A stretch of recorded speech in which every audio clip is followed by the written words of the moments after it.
வணக்கம் நேயர்களே, இன்றைக்கி நம்ம பார்க்க போகிற படம் ஸ்டார். கவின் நடித்த படம். படம் எப்படி இருக்குன்னு பார்த்தீங்கன்னா, அதாவது இந்த லோகேஷ் கனகராஜ், நெல்சன்லாம் ட்ரக்ஸை வச்சு படம் பண்ணுறாங்கன்னு தெரியும்ல.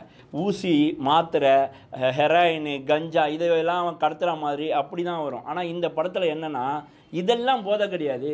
ஊரில் இருக்கிற செல்ஃபோன் வச்சுருக்க எல்லாருக்குமே ஒரு போதை இருக்குது. நான் நடிகன் ஆகணும், இந்த போதைகளோட இந்த நடிகன் ஆகணுன்ற ஒரு போதை இருக்குது பாருங்கள். அது மோசமான போதை. அது நீங்கள் பார்த்து அனுபவிச்சா தான் தெரியும். இப்போ கோடம்பாக்கத்துலேருந்து நீங்கள் வந்து வடபழனி, சாலிகிராம்லாம் பார்த்தீங்கன்னா எல்லாம் ஊர்லேருந்து ஓடியாந்தவங்க தான் இன்றைக்கி பெரிய ஆளாக இருக்கிறாங்க. ஆனால் இவங்க இதில் ரோட்டில் படுத்துன்னு இருக்கவங்களையும் பார்த்தீங்கன்னா அவங்க ஊர்லேருந்து ஓடியாந்தவங்க தான். அவங்ககிட்ட திறமை இருந்தால் அவங்களால ஜெயிக்க முடியல. எல்லாம் படுத்துட்டு இருக்காங்க, ஹோட்டலில் வேலை செய்கிறாங்க, ஒயின் ஷாப்பில் வேலை செய்கிறானுங்க, ஏதோ பார்ட் டைம் வேலை செய்கிறாங்க. எல்லாரும் ஒரு நாள் இல்லை ஒரு நாள் நான் ஹீரோ ஆகிடுவேன், பெரிய ஆள் ஆகிடுவேன், இந்த மனப்பான்மையில் எல்லாருமே மனப்பால் குடிச்சிட்டு இருக்காங்க. அது தவறுன்றதை இந்த படம் வந்து பயங்கரமாக சுட்டி காட்டுது. இன்னொன்று, உங்ககிட்ட திறமையை வளர்த்துக்கிட்டு நீ வந்து முழுமையாக போகிறான்யா, உன்னை வந்து கண்டிப்பாக சினிமா வந்து எப்படியா இருந்தாலும் உன்னை இழுத்துக்கும். நீங்கள் திறமை இல்லாமல் அறவேற்காட்டு தன்மையோடு நீங்கள் வந்து கோடம்பாக்கத்தில் சுற்றி இருந்தால் நீங்கள் வேலைக்கு ஆகாதுன்ற மாதிரி தான் இந்த படம் எடுத்திருக்காங்க.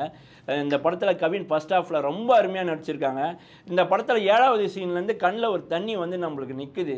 அது இன்ட்ரோல் பிளாக்ஸ் வரைக்கும் அந்த கண்ணீர் வந்து கீழே விழாத அளவுக்கு அப்படியே நிற்று நம்ம நெஞ்சோட ஊடுருவ வச்சிருக்கிற இளன் டைரக்டருக்கு ரொம்ப ஹேண்ட்ஸ் ஆஃப் தான் பண்ணணும். ரொம்ப அருமையாக இருந்தது. செகண்ட் ஹாஃப் ஸ்டார்ட் ஆன உடனே கொஞ்சம் அங்கங்கே லைட்டாக தான் இருந்தது. அது கதைக்கு தேவைப்பட்டது. பட்டு கிளைமேக்ஸில் பின்னிட்டார் சொல்லணும். ஏன்னா இளன் என்ன சொல்லியிருக்காருன்னா, நேற்று கிளைமேக்ஸை மட்டும் தயவு செஞ்சு யாரும் பகிர்ந்துக்காதீங்க, கதையோட சுவாரஸ்யம் போயிடும்னு சொல்லியிருக்காரு. உண்மைதான். அது மட்டும் இல்லாமல் பார்த்தீங்கன்னா, கதையில் ஸ்டண்ட்டுன்னு சொல்லி எங்கேயுமே பெருசாக இல்லை. கதையில் வந்து காமெடின்னு சொல்லிட்டு உண்மையாலுமே கதையில் ஃபுல்லாக எங்கேயுமே இல்லை. அவங்க அப்பா கேரக்டர் லால்னு வர்றார் பார்த்தீங்களா, அந்த மலையாள நடிகர், அவர் ரொம்ப எக்ஸ்ட்ராடனரியாக நடிச்சிருக்காரு. 2 ஹீரோயின், ஃபர்ஸ்ட் ஹாஃபில் ஒரு ஹீரோயின், செகண்ட் ஹாஃபில் ஒரு ஹீரோயின், ரெண்டுமே அவங்க போர்ஷனை ரொம்ப அழகாக பண்ணியிருக்காங்கன்னு தான் சொல்லணும். அது மட்டும் இல்லாமல் இந்த படத்துக்கு பக்கபலமாக இருக்கிறது நம்ம யுவன் சங்கர் ராஜா.